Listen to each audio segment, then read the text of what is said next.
Welcome to the third episode of SGaP Cast Other Animals with Olivia She-Demon. Hello. Very special guest. And since Boba is away this week, we have Ādia on to help me interview Olivia. Yes. I'm very hard to interview.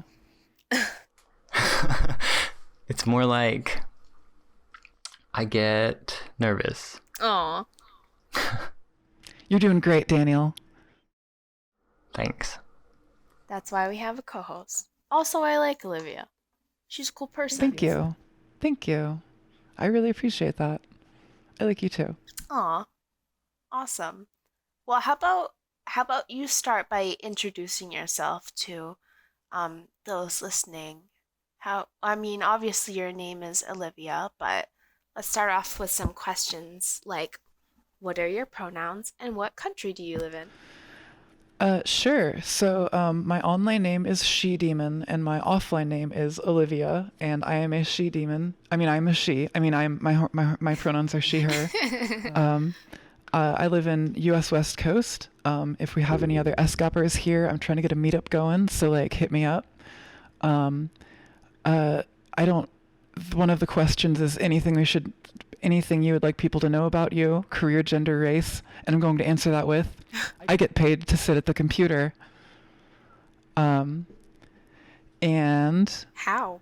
is that okay? You can ask that question and then I can just answer it if you want. Yeah, how do you get paid to sit at the computer? Oh, I make a website. I do a website. I fix bugs on the internet. Awesome. Oh, are you a bug hunter? You do bug bunnies? Among other things, yeah, but mostly hunting bugs. That's cool. That's awesome. Don't you do something similar, Ādia? Like I'm web just design? a web developer, kind of a freelancer, but it sounds like Olivia's kind of more on the technical side than the design side. Oh, okay. Yeah, I do. It's career stuff is so boring. This is so boring. I know. I'm a web app developer. Okay. Okay, and that's good enough. It's just Now it's that we know whatever. what you do. I don't care about it. Don't talk to me about my job. It's boring. Okay. I feel that. Well, then what about food? What's your favorite donut? Raised glazed. Next question. Okay, then what is your favorite boba?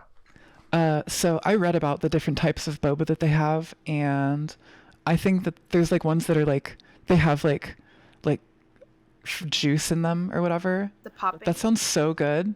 That sounds really good. It's kind of, I had boba once and it's fun. It's fun to chew on them or whatever, but the juice would be very exciting. However, shout out to the black tapioca balls for the video of this guy that I just linked trying boba for the first time because they make the video really good. I've seen this. I love this video. It's so good. I love how he talks.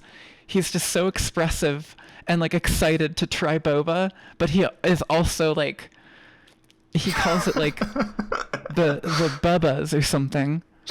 It's such a good video. Oh, Everybody needs to have this. You need to link this in the description. We shall. I will certainly do that. I need the world to see this video. Okay. How many times you said you had boba before, but this is your ideal boba? Yeah, I read about different types of boba you can get or whatever, in your milk tea, and that one sounds really good. The fruit inside the fruit juice one or whatever. The fruit popper juice ones. Right. I like them. They can taste artificial sometimes. Yeah, I like artificial flavors. Oh, okay. Nice. Well, shifting gears from now that we know who you are, let's dive into your experience with So Great and Powerful. And we can start off with an easy question. What are your favorites and least favorite song by him? I find it kind of ironic that this is the easy question because it's maybe the hardest question a person can answer. Oh my god. But basically sort of my favorite is probably E38, just because it's like, I don't know, it's just like I love E38. The structure of it and like the everything about it just sort of like fits in my weird little brain, and like, you know, like it's like a gear, like gears slotting together or whatever. Something about it just sort of like, it just like fits in my brain, and it's, you know, makes all my neurons light up like a Christmas tree. Oh. Like a puzzle. Right. Yeah. Just fits in there. In high school, I actually like wrote like a parody verse for it. I mean, it was just like poetry in the same like cadence and rhyming structure. And I was considering like, you know, maybe doing like the entire song, but maybe fitting for SGaP. I didn't really like it that much, so I never did anything with it. Mm-hmm. Wow. Is it public anywhere or? Nope. Ooh, okay. I might share it, maybe. I mean, it's not very, I don't know. Maybe I'll share it. Maybe, okay. Eventually, You don't if have you're to, lucky. but- If it's from high school years, you're likely going to want to revise it with what you know now. Yeah. Right. And then my least favorite is probably, also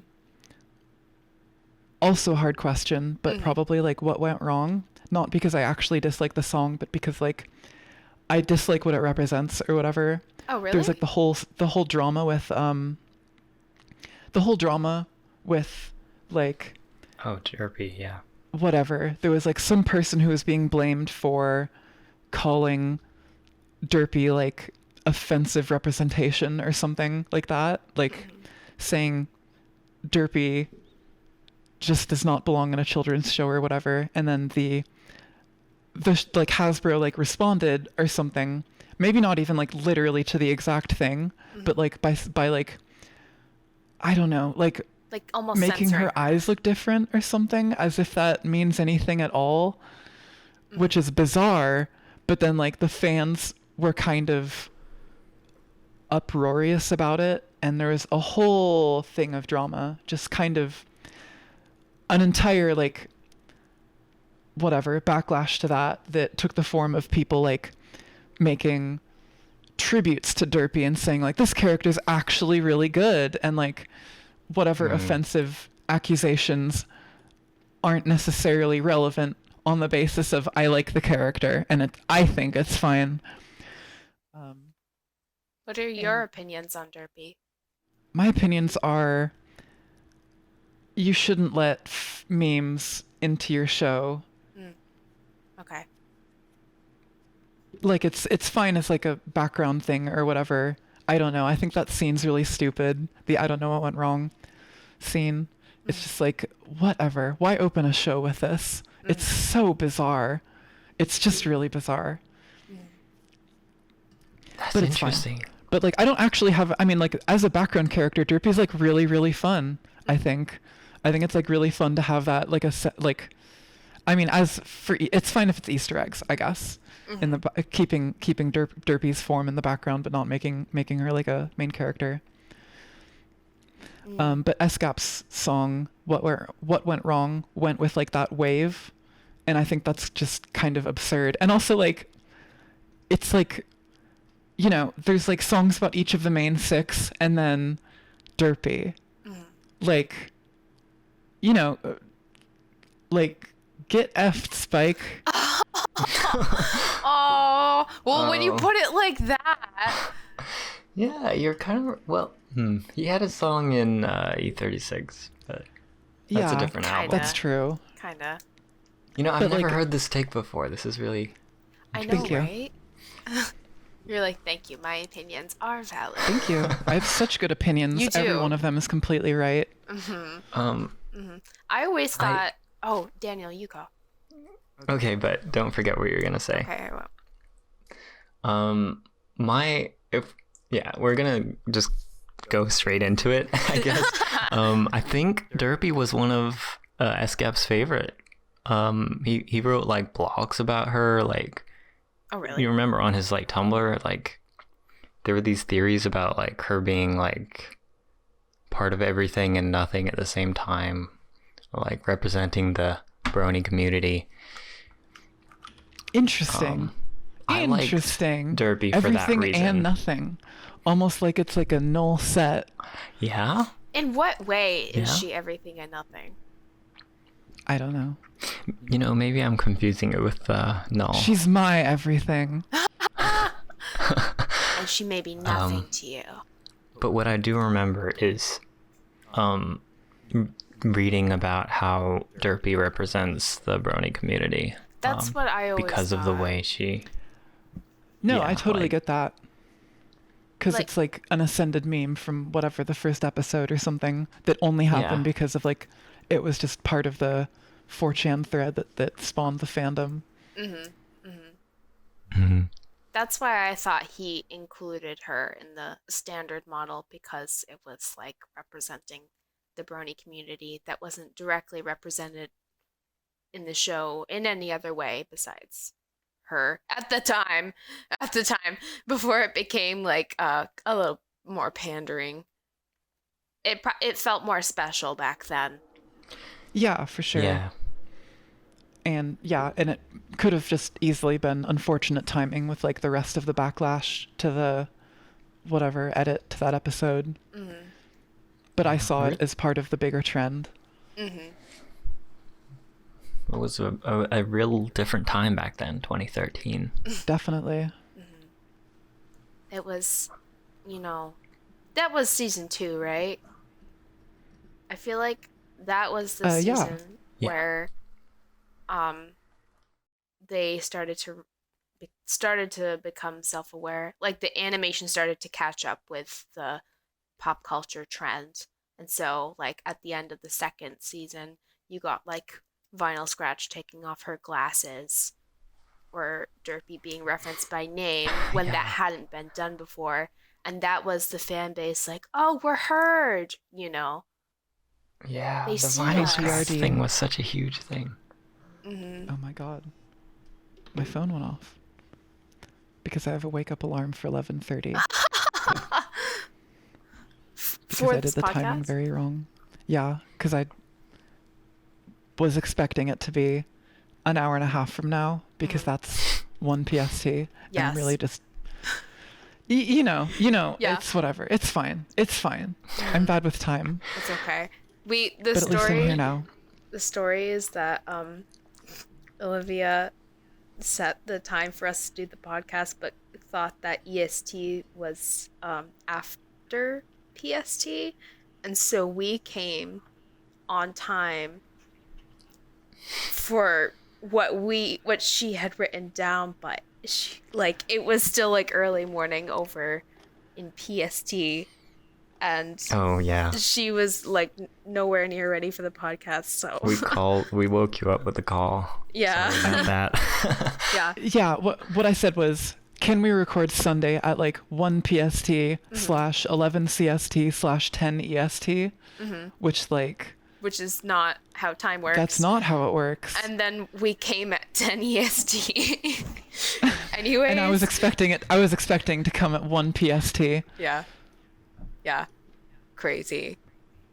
Whoopsie. Anyways, Well, we're here now. here now. We're here now. It's okay. And it's that's okay. what's really important. And you know what else is important? What? How you would describe the SGaP genre. Because everyone does Yeah. it differently. So this is a very hard question, but not an impossible one. However, I don't really think I'm like experienced enough to give an actual answer. Like, I mean, to give like a really super informed answer. So I'll just give like what I sort of think of it as.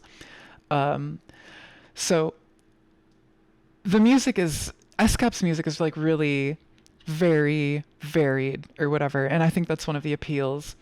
But I would say that a plurality of it is like something like what progressive dream pop would be. There's like a very dreamy element to it. And like, it's like very dreamy pop that changes a lot. That's like very modal and stuff. And so that's my answer to that. Other characteristic things of SGaP's music are very tightly poetic lyrics, you've seen people do like breakdowns and analyses of all of the lyrics and all of their meanings and like all of the references or whatever. Really thoughtful references is like another thing, like another just serious feature of it that is even present within like the visuals or whatever. So I think it all like sort of ties together really well. Those include like references just all over the place, you know, like philosophy. There's like esoteric movies. Sister Tampopo, for example, is just some random. It's like a Korean, a Japanese spaghetti western, Japanese spaghetti western, or something like that. He's got all these movie and TV references, Star Trek, right? But then like more of that, like D&D. like cult, like a cult leader, you know, like the Rajneeshpuram clip in the Osho that we actually talked about last episode. Seawinkle. Just absolutely everywhere, and like there's so much down the rabbit hole that you can do with that I find really interesting. Totally. It's like part of what makes it gripping is that there's this like curiosity to find like deeper meanings, and like it's like music that draws you into it, music that can't be ignored and that needs to be engaged with on a really like active level or whatever. Absolutely. Yeah.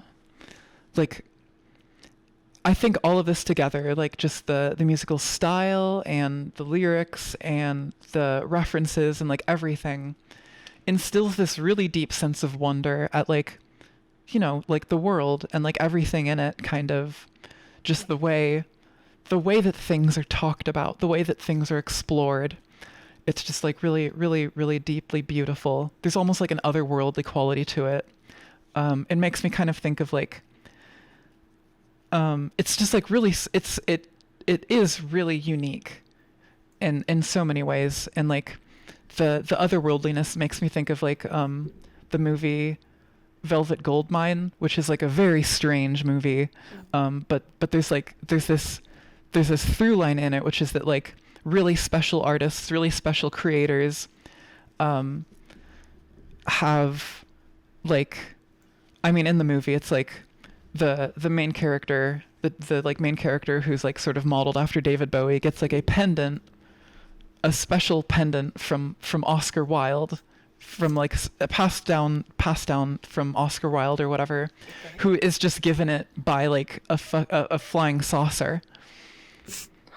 And you know, so kind of like a touched by an angel thing or whatever, but like, I mean, I don't actually think that is real, so I will say that SGaP has a je ne sais quoi that is very rare and not in very many types of music. Like just this uncanny ability to break from convention and pursue their own thing. Yeah. I appreciate how you've handled describing this. You know, the question was, how would you describe the SGaP genre? And most of the times we've asked this question before, people opt for plunderphonics, electronic, bedroom pop. But I like how you describe the kind of interactiveness that's involved with his music. Thank you. And how it draws you in. Like, I think I've enjoyed hearing your description the most so far. Oh my gosh, I'm so flattered. I think you really, in your non-specific words, which kind of match the tone that kind of is present anyways, really captures the idea of the feeling we all share behind it. Yeah, thank you. There's like, there's a line in the documentary that's like something to the extent of like, have you ever had something that you were incapable of describing or whatever? And like, I don't feel that way about So Great and Powerful. I just feel like it's, the music is just really difficult to pinpoint. It's not impossible. If I was like a music scholar, I could probably like, you know, write a thesis on it or something. Wow. Avery happens to be writing a thesis on it right now. Brilliant. I was just in call with her before I came here. Just want to put that out there. I can't wait to listen. I can't wait to hear it. Yeah, it's really exciting. Avery from the SGaP Discord. Yes. For context. That's awesome.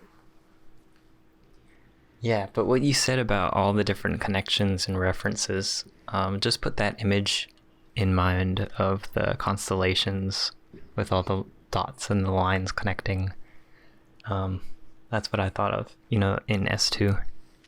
Yeah, I love those. I can't recommend S2 without those videos. Oh, really?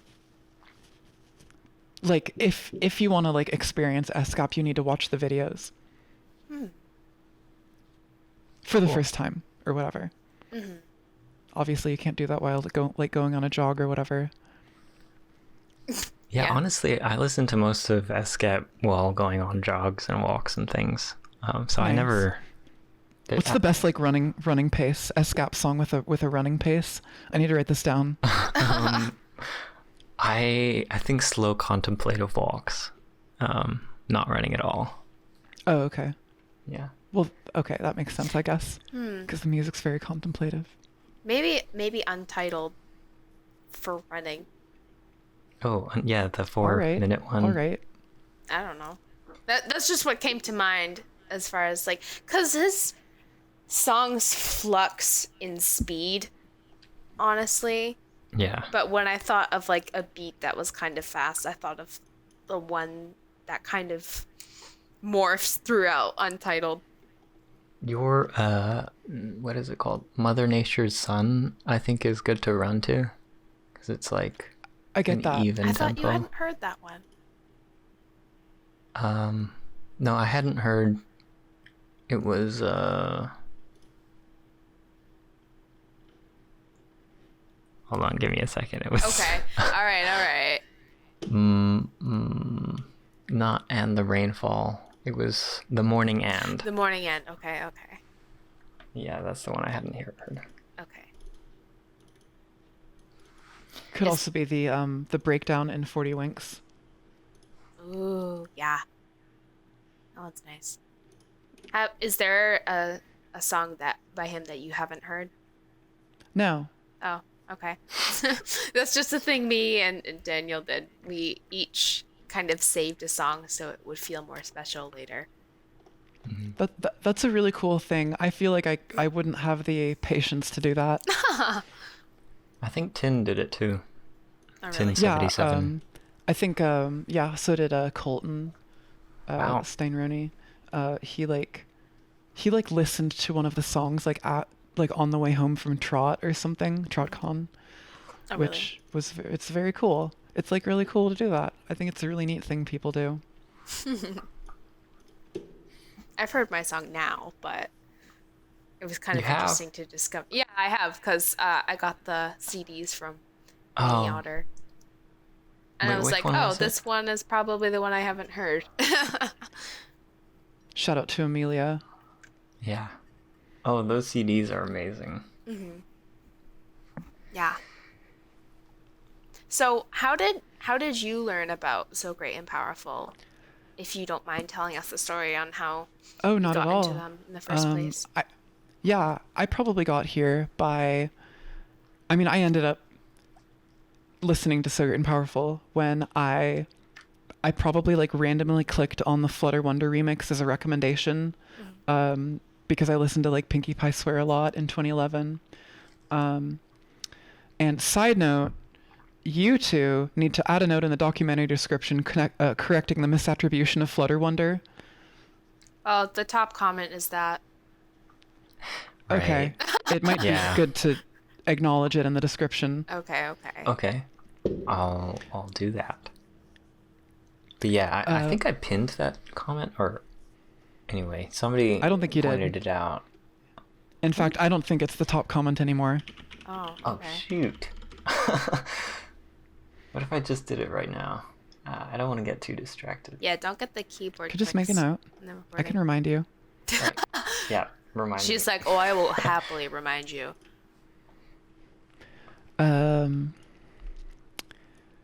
So I listened to the Flutter Wonder remix and I was like, whoa, this is really cool. This is like crazy. There's like a breakdown in the middle that says like the name of it says Pinkie Pie Swear. So it's like a tribute and a remix. It's so cool. And the style is like really weird, really cool and new. And from there I listened to the 3 other SGaP songs that existed at the time, because I'm in the OG crowd, and Ooh. I distinctly remember listening to them in a playlist on loop for like hours when I first discovered them. And I have this very vivid memory of like turning the volume up on my dad's eMac on like a Saturday or something, so that I could listen to the 4 SGaP songs on loop while I was doing the dishes in the other room. Wow. And so as a product of that, like as a product of the time that I got into it, it was really special when new music released every time. Like in history, maybe releasing was like very, very special, you know, like just, it's like a beautiful song. The piano intro, I was like, whoa, this is like, it's like so different, such a departure, but then it's not a departure. It's a trick. Yeah. It's beautiful. And It's then, a like, trick because he sampled that from Pony Piano. Pony Piano, yeah. And then like, you know, Dashi Hearthwarming Eve releasing like right before midnight on New Year's Eve 2011/New Year's Day 2012 was like amazing. It was like amazing.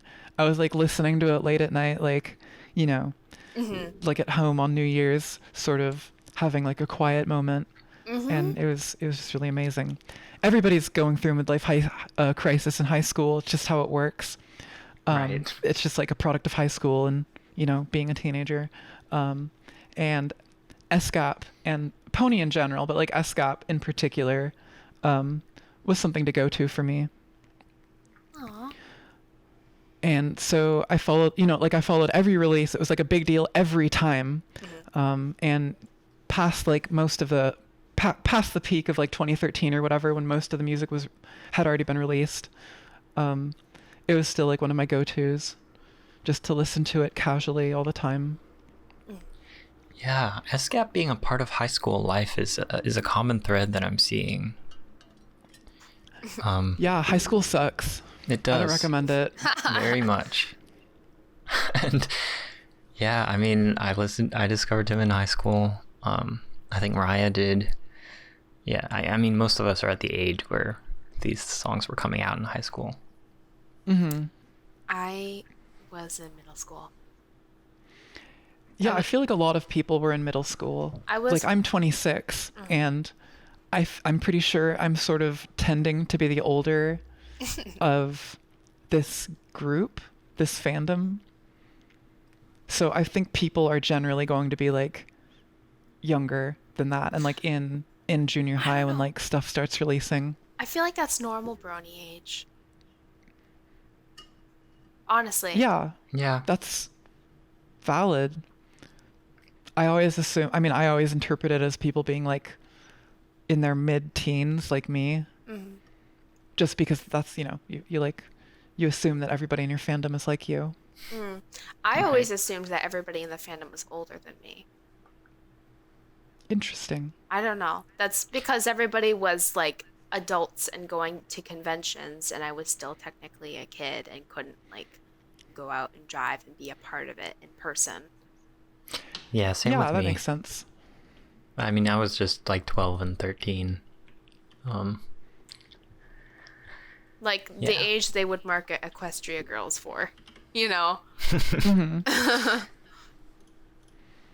But still kind of raised with the mindset that you should have outgrown cartoons, or you shouldn't be into My Little Pony anymore. Yeah, absolutely. I got a question that's not on the doc. Go for it. Ooh, hit me. Okay, so you got into him pretty much at the start, like with Flutter Wonder. Basically, yeah. Has it been constant, like, for the last, like 11 years? Pretty much. There were probably periods, like, I don't know, like, joining the server. I joined the server in 2018, and having community kind of made me, like, think about SGaP more. So I probably started listening to it more then.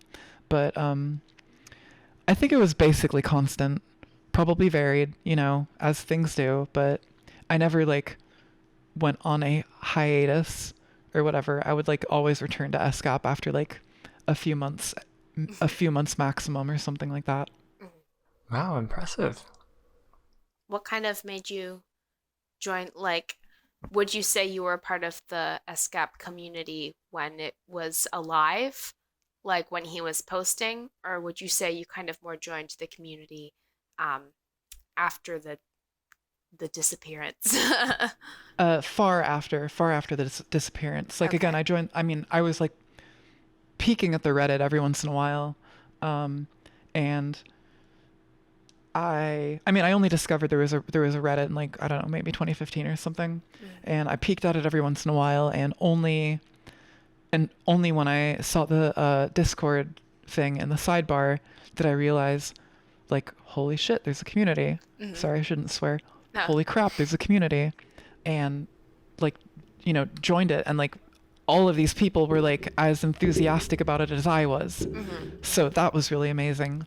I never really commented on YouTube stuff or did anything I might have commented on YouTube stuff, but nothing significant, like I didn't, like, know anybody.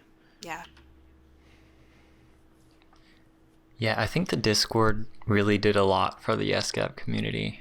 I agree. And I think it's definitely having a resurgence, like, right now, like 10 years after somehow.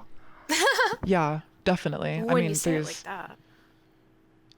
It's like, I feel like we're at a really really interesting point of, like, just, like, SGaP got just the right amount of visibility where people will, like, occasionally check in on them and, like, see how, like, see what other people are, like, hey, that artist was pretty cool or something. Maybe there's a community out there. Maybe there's people that I can talk to about it, like, just enough visibility where it's people trickling in and not, like, whatever, like a huge popularity thing.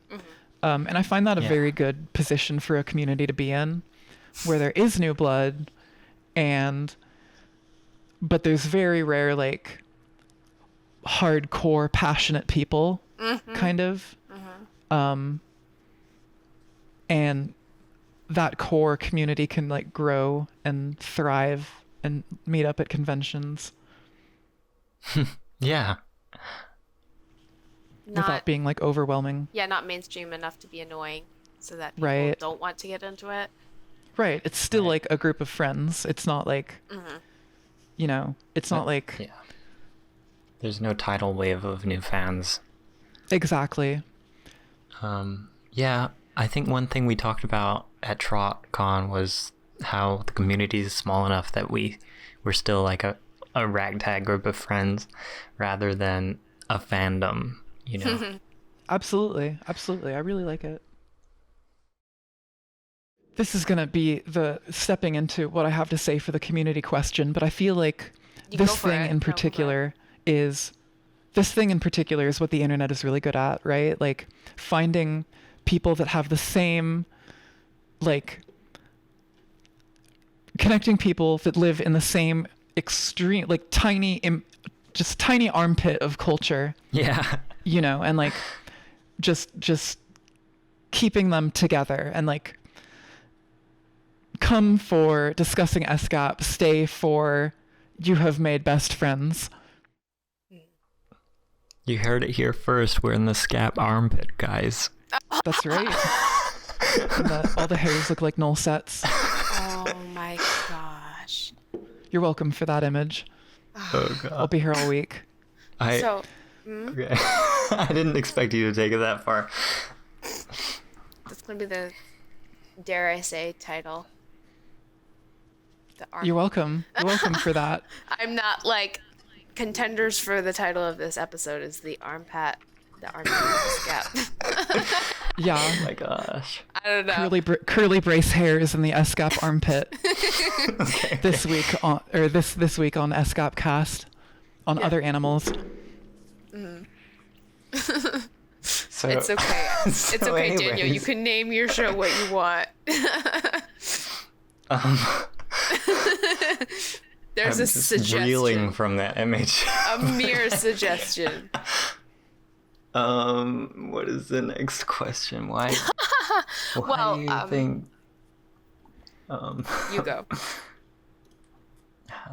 Oh yeah, so number 4, why do you think people are still so attached to his music all these years later? Why are you not over him, man? It's been like 10 years. Probably probably a huge amount of it is nostalgia, but the thing that keeps it enduring for people that know it really well is nostalgia, but also that sense of wonder and beauty that I was talking about. Like, there's just this, I don't know, a je ne sais quoi that activates my brain whenever I listen to the music. Bobby described it as like it takes her to somewhere else when she listens to it. Yeah. That sort of thing, just the magic and wonder of it. Yeah, it is really like a really specific thing. I mean, like you were just saying, a little niche that I think doesn't exist anywhere else, and so you can't help but come back to it. The thing that I can't explain is how people are like being introduced to it and then being like, I was just wondering about and like being surprised about it or whatever, being like, wow, this is really good. Like, because for me, it's so, I mean, I feel like I am just extremely biased when I talk about SGaP because it's so core to like who I am as a person. It's just like the last 10 years have had this thing weaved into all of my memories of my like entire life or whatever. And then to see people like not have that experience and be like, wow, this song's kind of a bop or whatever. It's like, whoa, are you for real? Is it not just my very, very subjective bias and everything? Do I actually have taste? Right. I feel like the nostalgia factor is really important, and it's really surprising to see new people coming in because of that. Because, yeah, for me, it's like I'm relying on these memories I made in middle and high school. But people who are in middle and high school are still coming in and discovering SGaP. And that's just really, like, really interesting right now. Yeah. Maybe it's like an age thing. Maybe it's just like that particular time in your life is when the music really speaks to you. The high school crisis. Right. Gosh. Well, you were saying earlier that SGaP music should be experienced with the music videos, which are clips from the show, but you know, these new people coming in, the show isn't what it was before. Do you think that's a factor for this new blood, like looking up old videos about this old show? Or do you think they're genuinely just looking for music? Or like, I don't know, it does seem like a contradiction. It's so, everything that I could say is just absolute, pure, uneducated hypothesizing. Yeah. So, Yeah. like, I kind of want to answer this question by saying maybe you should like interview some of the younger people and get what they have to say. Yeah. That's a good That's point. Just Fair. because this is too hard of a question for me. That's a good point. You know your limits. Yep. And what we're really here to talk about is what the significance of SGaP is in your life. Yeah, absolutely. That's a good point. Um, yeah, so like I said, it's like nostalgia is like what I believe to be a pretty big factor, although it's, you can't see how your own brain works. So I don't know how much of it is that. It's just, it makes me feel good when I listen to it. It's like comfort music or whatever. Like I have so many memories of SGaP's music, like just weaved into my life from so many years and so many experiences and stuff. Like I have a vivid memory of like going on a bike ride around my city and like being like somewhere I had never been before, where there was like this big old open field, like this apartment complex that was the last thing before this huge open field. And that was when I was that was when I like listened to the entire Standard Model, and the song The Standard Model was playing, and I was like thinking about that and like how delete SGaP was like a rumor or whatever. Like, I mean, not delete SGaP, but like SGaP's quote leaving the fandom, whatever that means, that thing that like Brony artists do where they just leave, they just walk out the door, instead of like it being a product of they don't want to make pony music anymore, they just stop talking to everybody. I don't know, I thought that was weird, but I was thinking about that and like how it's like sad or whatever. It's like, I don't know, end of an era. Just sort of all tied together in that little memory of mine. I have like one. Sorry, go ahead. 2015, or could you put like a date? Yeah, that would probably have been like, I mean, when did the Standard Model come out? It was like 2012, in like May, June, something like that. Looks like it was April 24th, so it would have been around then. Of 2012. Okay. I like played a lot of, I got into PC gaming in 2012. That was like a big thing for me. I like bought a computer, and played a lot of like Team Fortress 2, and like played with friends or whatever. I have like memories of like being on a server and listening to Sorceress Girl and just having like a really, really, really good time. I have another one. I don't know if it's specifically a memory or whatever, but so when I was in the process of coming out as transgender, I would like keep core to myself, like just hug tightly the verse "She was an anxious refrain" from Sorceress Girl, because it was like, it felt like I had been seen with that or whatever. Like if other people didn't understand me and if nobody else could see me, at least like, that idea had seen me, and it felt very comforting. And I might get that as a tattoo. That is a sweet tattoo idea. Yeah, I want to get so many SGaP tattoos, but You described earlier. Oh, go you're ahead. too shy. You described earlier that So Great and Powerful is like a piece of your personality. It's interesting to see all the little ways like you processed him leaving. You kind of saw another verse years later as you being seen. All these kind of private reflections. Thank you for sharing them with us. Absolutely. Is there any other listening. Is there any other major significance you think So Great and Powerful has had in your life? Yeah, absolutely.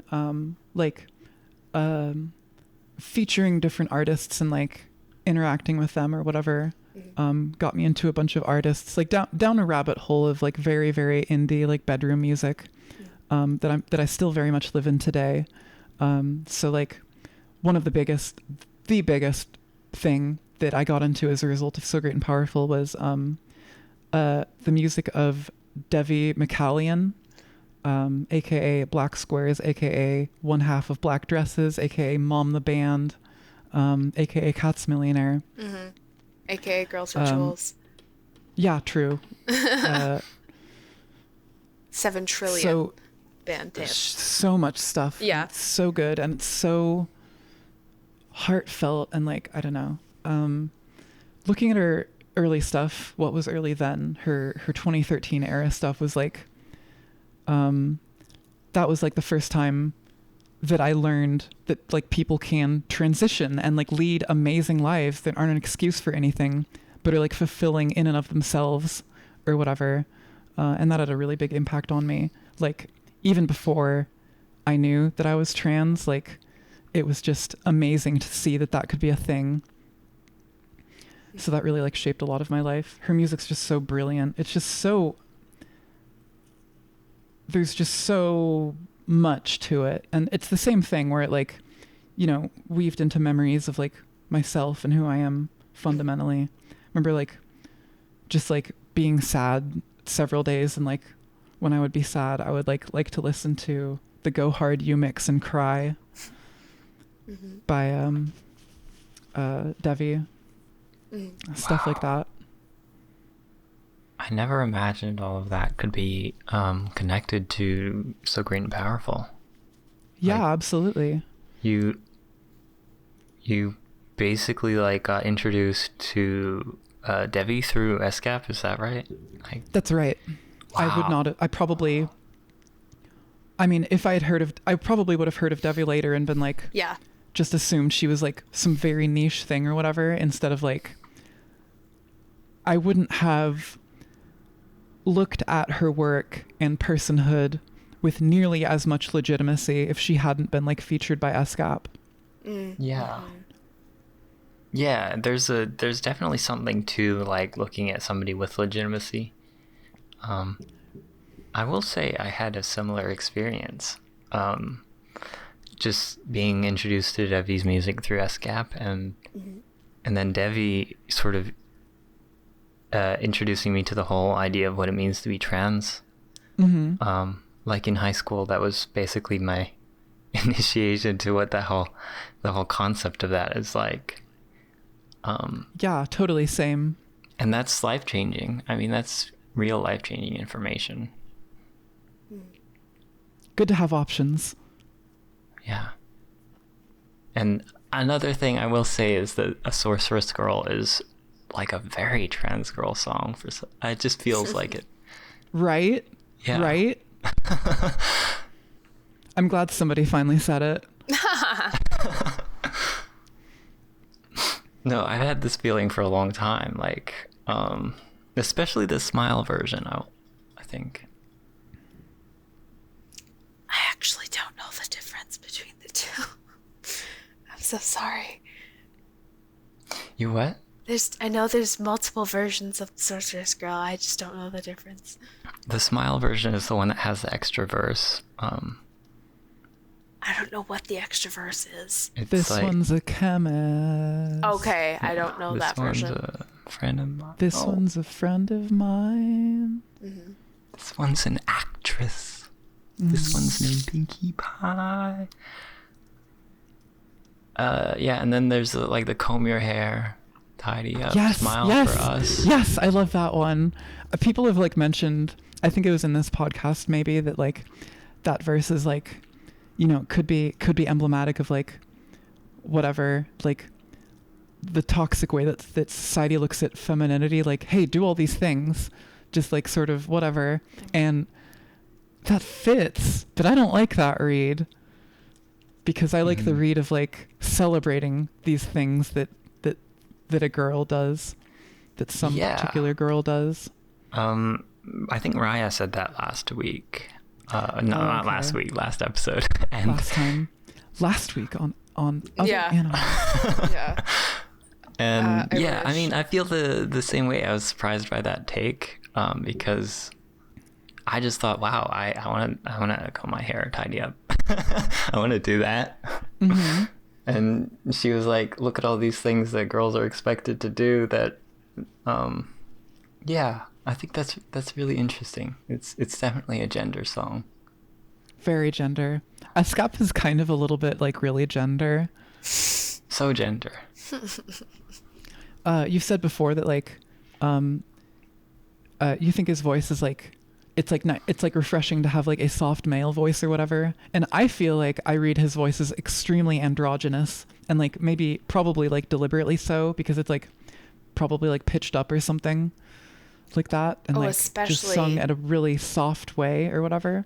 So it's just like this, it has this ethereal quality to it. Especially in the Mirror for Princes era. Oh yeah. Yeah.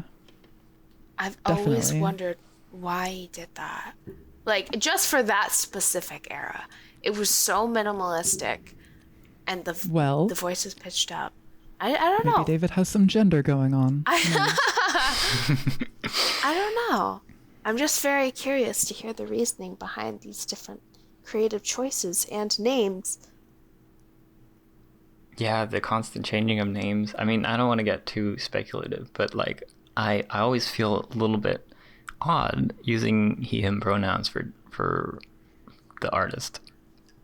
I agree. I think they them would be much more appropriate if like the community could just mind meld and like adopt that or whatever. Yeah, I mean, especially since like this is a person who's like notoriously anonymous or whatever. None of my effing business, right? Right. One way or the other.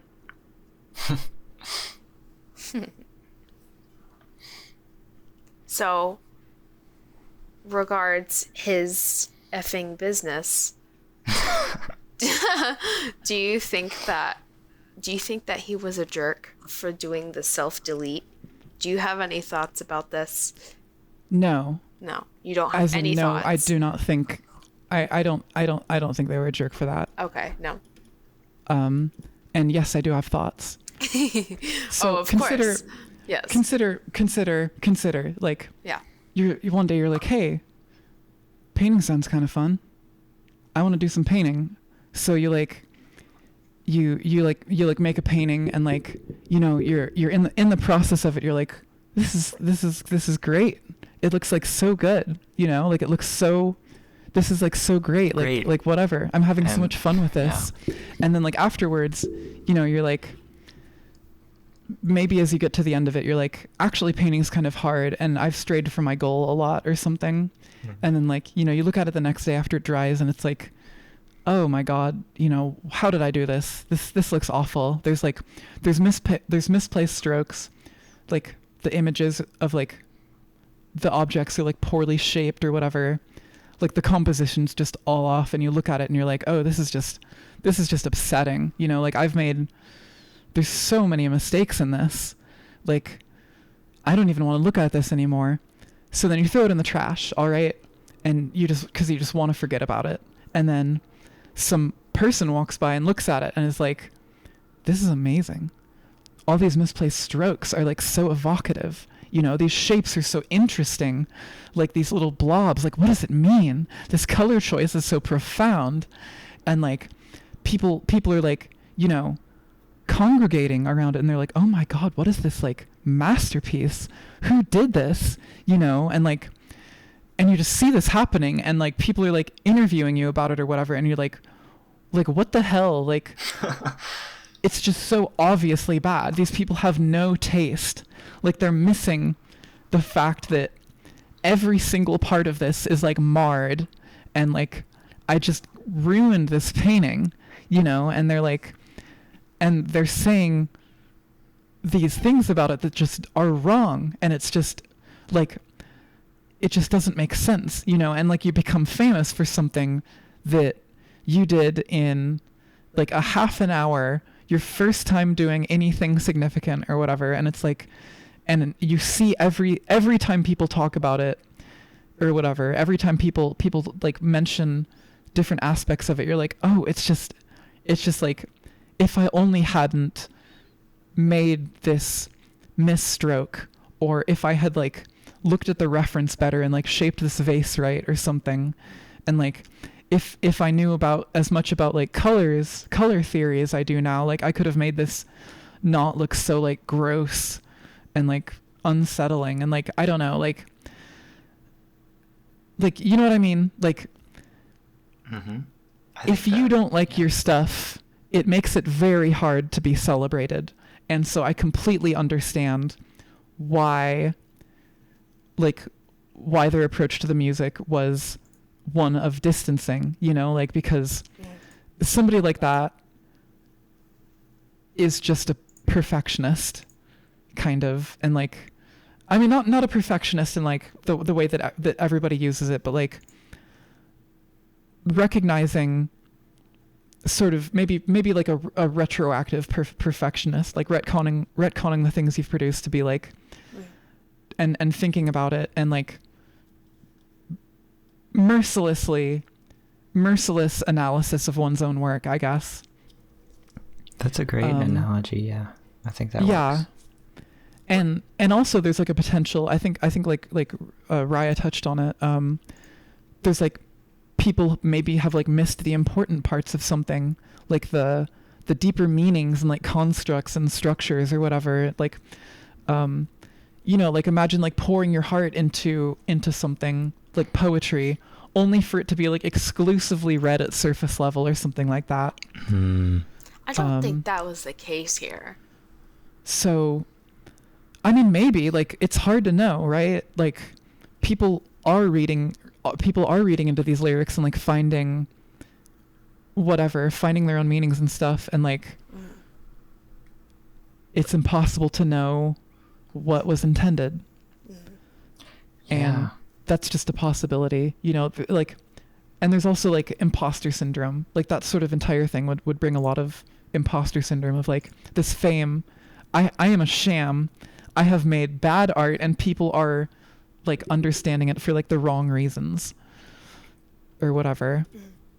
And you see that in the comments and stuff, like the things that the screenshots that you took from the documentary that are like, right, I appreciate the support, but I don't like those songs, hence why I hid them. I'm not proud of those songs. And like my goal is to make something so good you won't miss the art that I did that I don't like. And that's why I'm deleting them or whatever. Like, I completely understand how somebody can come to that mindset and do something like delete SGaP and want to do like from the ashes something new. Don't be mad at me. I hate my work and I have to get rid of it. Don't be mad at me. I'm going to make something better and you'll see. What about, that's perfectly understandable and all, but what is your thought when he told other people to delete stuff off of their hard drives as well? I mean, everybody knows how the internet works and stuff never gets deleted. I think it's like, if that was meant genuinely, it's like cartoonish. And if it was meant metaphorically, which is more of like what I think it was, like, I don't know, like. Alternatively, I would say it could be meant emotionally. Sure. Just as an outburst of like, you know, please delete my stuff because I don't like it. And like what you're describing with this whole painting metaphor is very much an emotional outburst. Something absolutely not metaphorical or literal, but something done heat of the moment. Right, absolutely. Like I think it's a combination of them, of those situations or whatever, like part of heat of the moment or whatever, like I can't take this anymore, or maybe, you know, going through a rough spot or something and being like, it makes me feel sick that people are understanding the wrong things about my art or something. I saw a tweet a while ago. I'm posting it. It's like a thread, but it's like, you know, the idea that sort of like postpartum depression for music, you know, like after you create it, you realize it's done. You can't do anything to it anymore. And like, you know, there's kind of like a real danger there.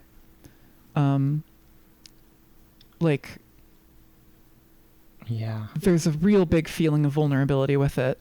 It's probably like, it's like harrowing, right? To release music and then like have art that you say you are done with, and no matter what good ideas you have tomorrow and like whatever, you can't change it anymore.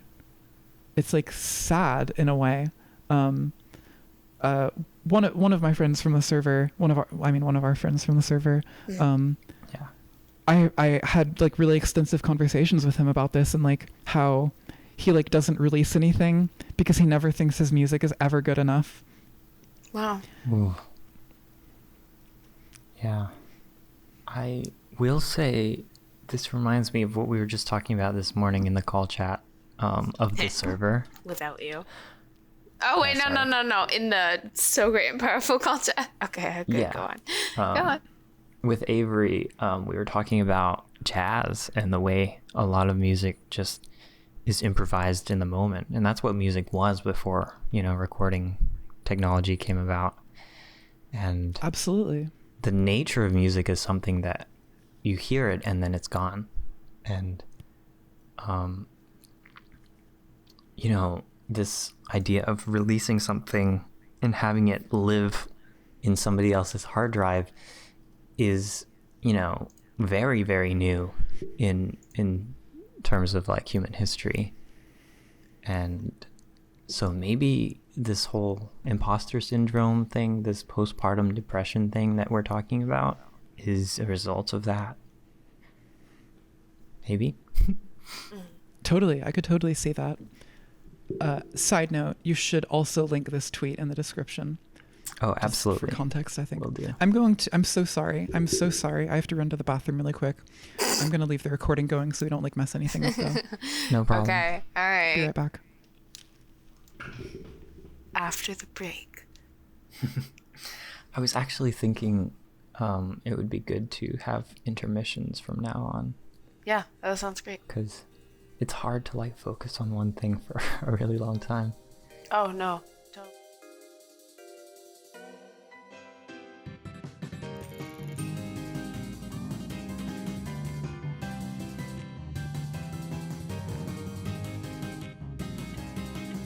Okay, well, let's establish intermission over for the sake of recording. I think our next question, does Daniel want to introduce it? Sure. Yeah, it's a fun question. What are some hot SGaP takes that you have? I think we've covered a few hot takes. I feel like you probably have more though. I feel like you have much more up your sleeve. You'd be surprised, actually. I don't really have that many, but I do think, I think Circuit Fry's verses on The Morning and are like kind of rough, and also Cylon oversins on Indelible Ink, and that made it like really hard for me to listen through both of them for like years. But I've gotten over that, so like I can now like appreciate them for what they were, and like, like I'm not weird about it or anything. Like I still like listen to them and I love the songs, but that still stands out to me as like, these things could be improved. I'm glad you said it. I totally agree. It made it difficult for me to listen to them as opposed to some of the other songs. Yeah, definitely. For other hot takes, I feel like I don't really like have any, I have like pretty conventional takes. I think a lot of, like the controversial songs or whatever are like obvious. There are very redeeming qualities to them. And there are also things that make them kind of difficult to listen to. Maybe another hot take is that like, I don't think Never Never Never is mixed. I think it's just a good song. Mixed? Okay, like mixed reception.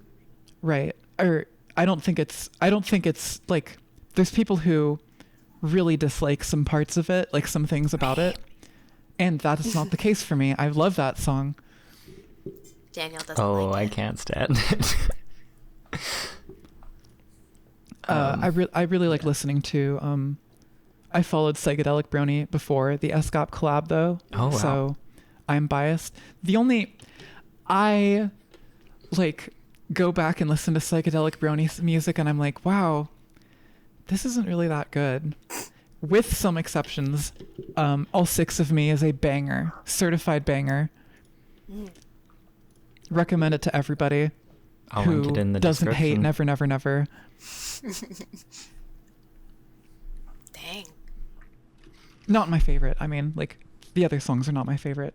I enjoy things about them in the same way I enjoy things about lots of music that is not my favorite. How about Other Animals, the namesake of this podcast? Yeah, there's like the quiet part, and then the resolution, and then everything after that is like really good. Yeah, I like that too. But there's just so many parts that are like, there's just nothing to it. Like in my first Acid Unicorn set, I used as bookends like clips of Other Animals like that I just hate them. They're just awful.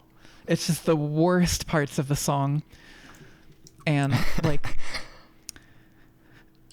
they're just painful to listen to, kind of, just because it's like so, it's like musical flatulence. It does seem kind of random, doesn't it? It's like, yeah, it's like vocal chops that are just made at random and don't have any musical character. It's like, I mean, not even at random. It's like some of the songs are like, it seems like it's made for the purpose of sounding bad just to mess with people. Like, So I that just is your don't opinion. understand it. And it's really weird because like Face Explodey has so much great stuff. Where did this come from? It's so true. Like, they're both really good artists. It's truly an anomaly. Right. This is the rare case of something being worse than the sum of its parts. I remember once watching a YouTube video about Pogo's music process, and he said for when he chooses voice clips to cut, he'll choose something that sounds like it's already sing-songy or like it's already hitting some kind of defined note. In a way, it sounds melodic. And I feel like at the time with Brony music, it was more of like, who's going to make the first bass boosted remix in the first 2 hours of the episode airing? And oh my god, that's hilarious. Honestly, you're so right. Honestly, I think that's what happened here, is just like, what's something that hasn't been chopped up yet? Or like, what's a new song from the show we can remix?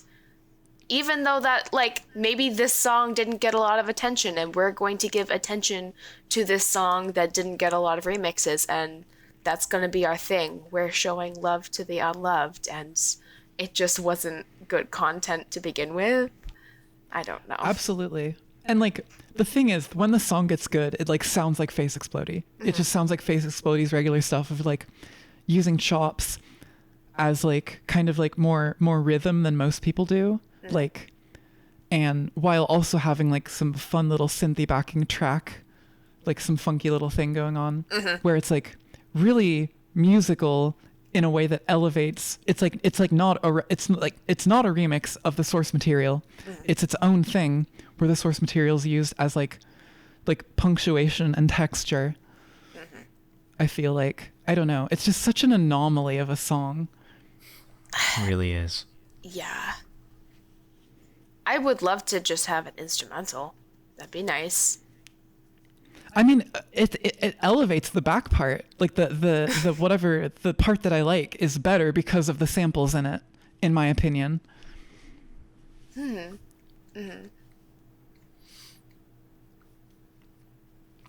is a I don't hot know. take. It is a hot take. You're I right. love that. It's sort of a joke question, but I mean, it got me thinking. Yeah. Like, no, just about like the Other Animals, and I think that was a good answer. Thank you. That's all. Yeah. There's no, I feel like there aren't any more super controversial ones. I don't know. I really like Rarity. It's just very good. And I find the mixing really unfortunate because the voices are too quiet to like make out the words over like whatever. Oh, It's like the true. one instance of like a song like harmed by its mixing. Oh, totally agree. For sure. and then like Matali Jamusti, however you pronounce that. It's pretty fun. I like it. It's like a short little thing. Pretty fun. Fun little song. Yep. Nice. I forget about that one sometimes. Has nothing to do with My Little Pony. It's nice. Just a fun I have a little song. question that's not necessarily on our list of questions, but I think we should include it from now on.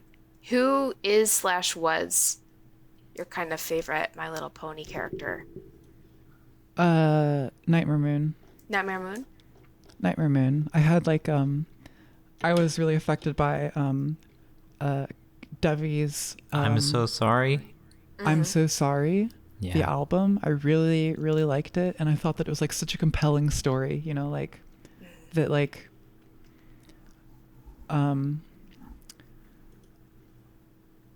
you know, like just the shame experienced with whatever, with like being with Exiled. trying to take power and stuff or whatever. Yeah.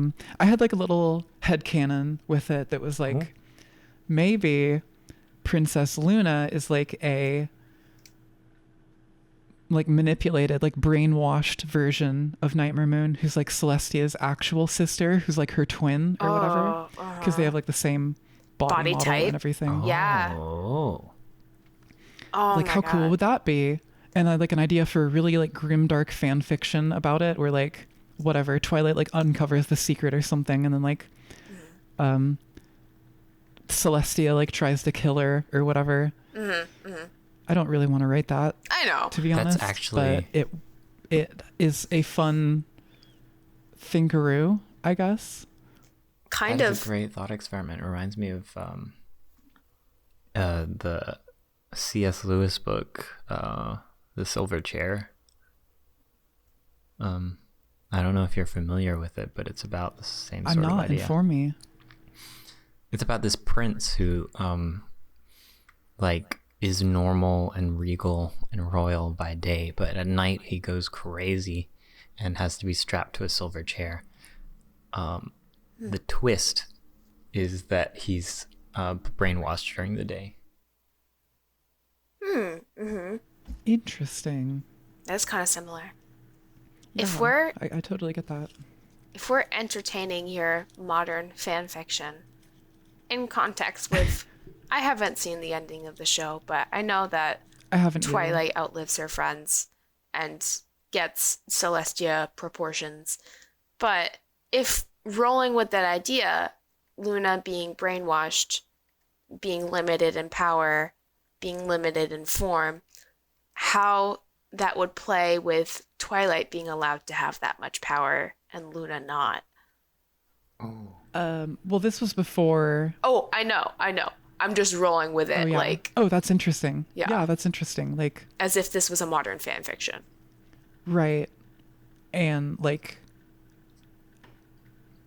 that could be like a very lead to a very interesting like duel of the fates or whatever situation. I don't know. That's compelling. I don't know. I think that's a really Wow. cool headcanon. Thank you. Yeah, that I can imagine that being a really long fan fiction. Yeah. Maybe I'll write it one day. I'm glad you like the idea. Yeah. The sort of related, a few weeks ago, I was browsing on archive.org. I was making sure that all traces of my fan fiction had been removed from the internet. It wasn't there, but I did end up finding it because I used to write it in the notes of my iPod Touch and then email it to myself. So I found it in my sent emails. Very old sent Beautiful. emails. And I reread my old fan fiction, and it made me feel so terrible, obviously. But it made me think like, wow, I kind of want to see if I could do better. I kind of want to write a fan fiction nowadays so that I can cringe about it 10 more years from now. You know what I That's mean? a good. Yeah, absolutely. Like, I wish I was... That's a great idea, and you should do it. And No. everybody should create everything all of the time. Well, Yes. that's... Yes. I But love that's that. me encouraging you to. I don't know. I don't know, write your dumb little fan fictions so that you can improve and laugh at yourself. It's 2022. Mm-hmm. It's not just okay to be cringe. It's time to be cringe. Yeah. Yeah. I love that so much. Oh, yeah. You wouldn't if you read it. It was so bad, but I mean, it was I like a love the personal sentiment. challenge. It's time to be cringe, everybody. Mm-hmm. Which is why I thought maybe we should ask what is or was your favorite My Little Pony character, because it is kind of sort of related, but it gets you thinking in that nostalgic mindset. Like, all right. Yeah, absolutely. Roll back to what a pony great years. question. What a great question. Okay. Roll back to pony years and stuff. Mm-hmm. I love that. Okay, I added it to the doc. Thank We'll do you. that from Lovely. now on. Okay. I think it's so cool that it's Nightmare Moon. So you guys, she technically only is there for 2 episodes, but because of fan content, you started thinking about what she meant to you. Right. Oh, I mean, that's it's like true. it wouldn't have been anything at all if it wasn't for the last 2 minutes of whatever, the second episode, where it's revealed that she's actually like this warped version of Princess Luna, Yeah. you know? I think going back to Devi, Cat's Millionaire, I think one of the reasons I love that EP, by the way, one of the reasons I love it so much is that it takes the show really seriously and looks into like, what if these were actual, human beings, or, like beings with like feelings and thoughts and desires. I think SGaP did the same sort of thing. Mm-hmm. Totally. What a great connection. Yeah. What a good EP. Yeah. What good stuff. There's so much like amazing stories that you can tell, and like amazing work that you can make by like putting a microscope on a children's show. Yeah, I mean, I don't think you could do that with just any children's show. It's Faust's work that like shown through. It's very true. She's really good. Yeah. I need to rewatch Foster's Home. Oh, yeah. I simultaneously wish and don't wish that people were just as passionate in a similar way about things like that today.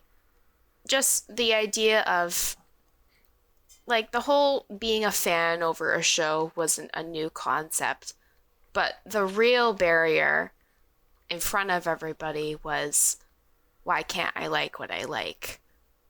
And just embracing liking what they like, no matter where it comes from, and finding meaning in whatever they want to.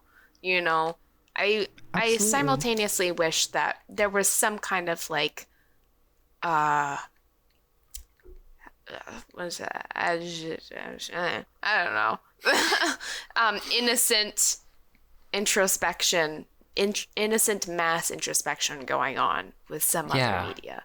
I remember reading a Wikipedia article on new sincerity. Is that what we started talking about? Like this idea of a movement of there's too much irony in the media. We need to be sincere now. There is the perfect amount of irony in the media. Or we need the meta irony. Or something. Whichever one's more funny. You can edit that in post to make it more funny. Okay. And ironic if you want. I'll add funny sound effects. Sounds good. No, I totally agree. Like, I have a very big curiosity about, like,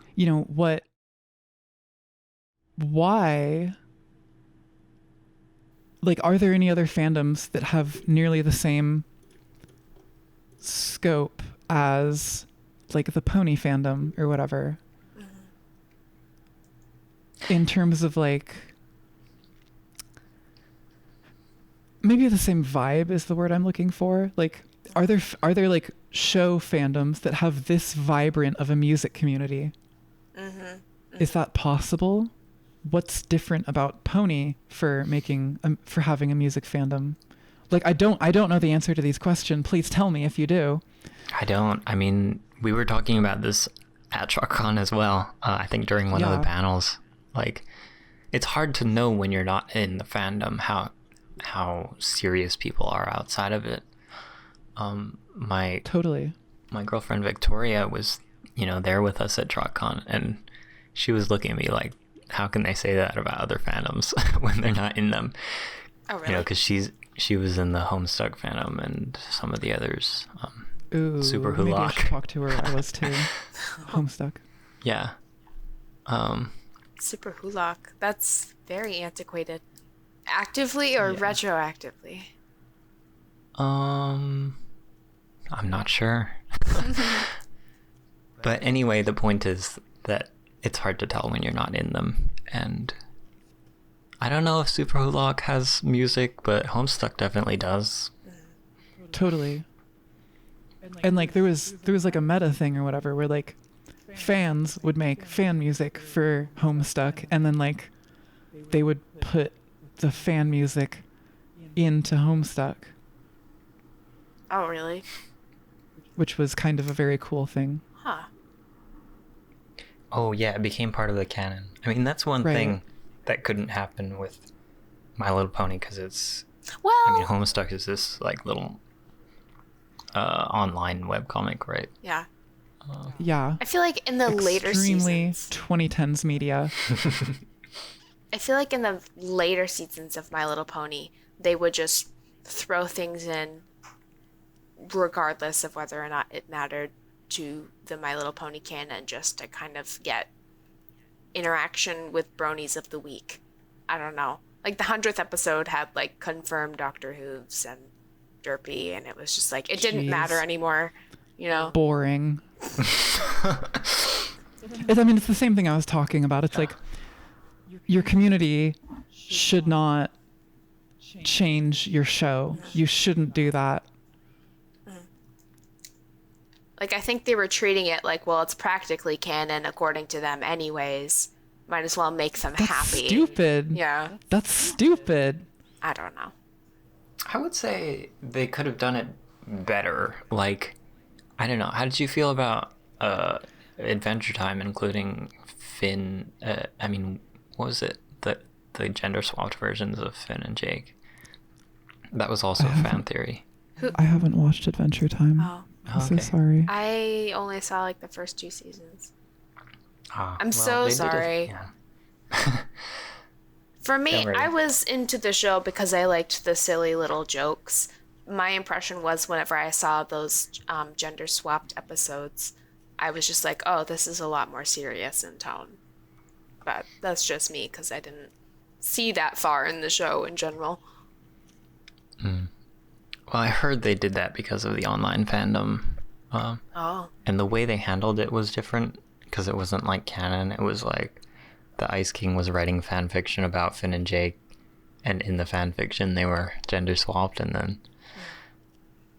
I guess what I'm saying is, like, maybe they could have handled it differently. I think maybe they could have made it canon, but not made it so obvious. I think having memes in the background is fine. I think that's okay. I think it's dangerous when it's like taking screen time for it, like dedicating screen time for little like meme background characters just to do a meme and be like, hey bronies, we know you're watching. Yeah.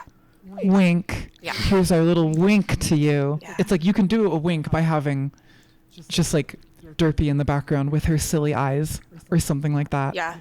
Like you can just, it's just, I don't know. I think, whatever, the show is done, but I think interacting with your fandom like that is dangerous, and it makes it seem like those are the only people you're making the show for. And I think that's a very dangerous thing. And it also makes it age poorly. It does. Like Supernatural or whatever. And it also makes it seem like the plot is not that thought out. It could, in a moment, bend to the whim of fan demand, not Exactly. the show's Yeah, vision. totally. Like, it doesn't Totally. make And me that's trust like a the really writers. toxic situation to be in. Sorry, what did you say? No. Like, exactly what you said. Yeah, I just think it's so interesting. We're on the other side of the Brony fandom now. Like, were you kind of like not impressed when they did nods back in the day? Because back in the day, I was eating it up. I was probably eating it up too. Uh-huh. I was probably like, I think it's so outrageous that they made this edit to the DVD or whatever. Mm-hmm. When like today I'm like, this scene should not have been made. Mm-hmm. Yeah, that's how I feel. I was definitely eating it up for sure, because I was like, went to EQD every day. Mm-hmm. That kind of stuff. Yeah. Get a breakdown of all the references in the episode. Yeah. And that's what happens. Oh, something we haven't necessarily asked specifically yet is, what are your feelings on the So Great and Powerful community that we are today? I love you all. Thank you for being here and being my friends.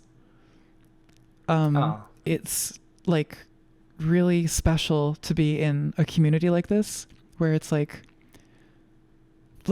based on something that's so esoteric or whatever. Like, again, like it feels like I'm having the core internet experience that everybody should have, right? Like, just having, whatever, like, group of people that like just are doing the same exact extremely tiny cultural thing or whatever. And then from there, it's like, then we are just become friends, just with this one random connection. It's really cool. It's a really cool experience.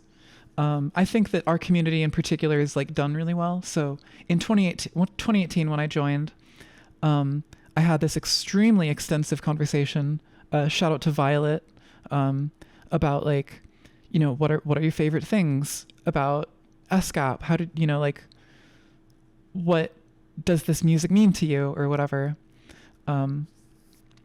And I think that's a really good habit, which is why I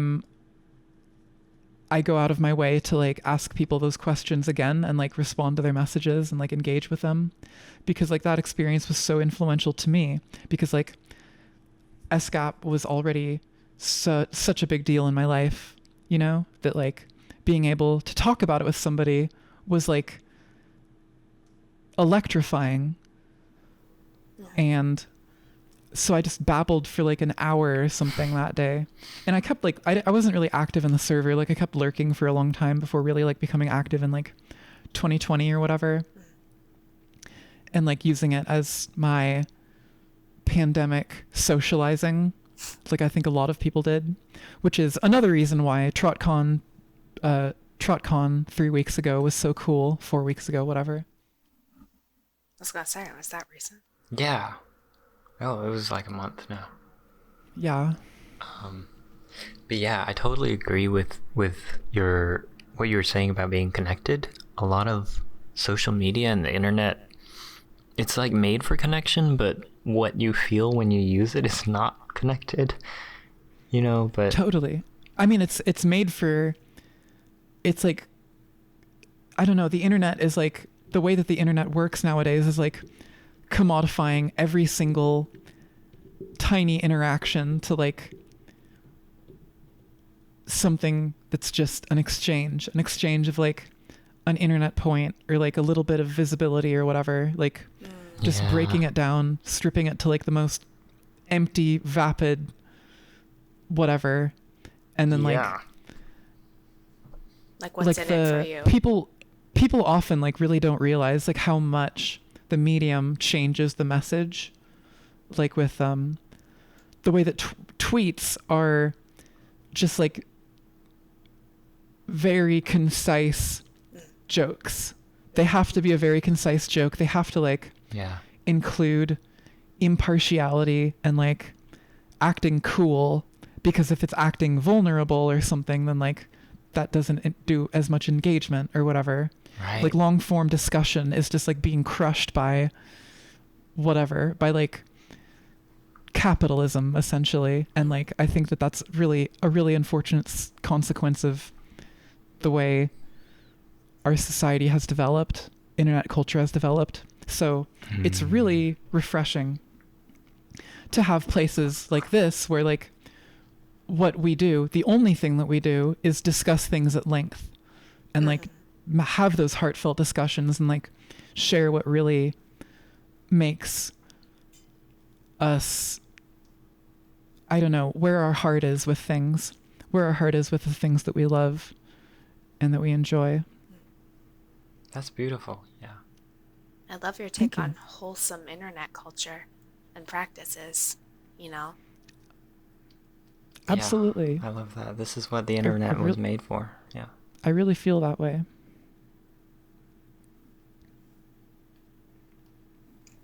Do you have any, you know, we've been speaking for an hour and a half now. Is there anything either you had in your list or running through your head that you were hoping we would ask you and we just haven't tackled yet? Or do you think you shared just about everything you wanted to say? I'm sure in, you know, half an hour after this call ends, I'm going to be like, oh crap, I should have thought of that or something like that. But I'm really happy with how this went. I'm happy too. If you, listener, like what I had to say here and want to like, and want more, or like you want to discuss or something, please add me on Discord at shedemon2702, link in the description of the video, because I would be overjoyed to talk with you. Aw, that's so sweet. It's so nice to open yourself up like that. Yeah. And thank you for doing that with us today as well. Absolutely. Thank you for having me. This has been just incredible. Awesome. Is there anywhere else people can find you, or do you make anything and share it, or? Not really. I make a lot of vomiting into the keyboard on Discord. That's like probably my major social media interaction. All right. See you in the server or Discord, basically. Sounds good. Just Thank you so much. experiencing with everyone else. Have a lovely day. I'm going to take a big nap because I didn't sleep very much. Okay. Because I was preparing for this. Okay. All right. All right. Don't worry. It's over now. Thank you so much. Time for a fat nap. Goodbye, everybody. All right. Bye. Bye.